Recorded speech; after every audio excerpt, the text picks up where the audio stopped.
เราลองจัดระบบใหม่นะครับว่าเอาไผ่ว่าเขาเสียหมดแล้วมันกิน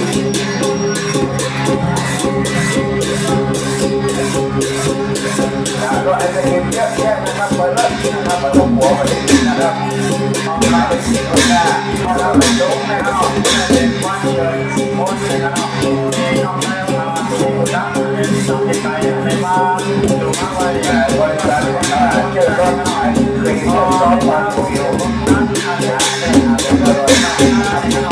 มาเลี้ยงอะไรไปเลี้ยงกันอย่างนั้นเลยเป็นเที่ยวนะครับอย่างเดียวมาได้ในวันนี้นะครับย่องเลยนะครับจะเป็นเอาน้องดูดีกันมาใหม่ว่าเขาแล้วก็ต้องนะครับคนต่างคนก็ขอให้ต้องทำนะครับไม่เอาเราแค่นี้นะครับเอาไปเอาไปไหนเอาไปเข้าดูให้ดูดีนะครับเอาบอกเอาไปได้เองก่อนนะครับมันจะได้เลยนะสำหรับตัวทางยกลงคันและยกลงเป็นทางเป็นเรียบร้อยแล้วจะติดบ้านติดดอง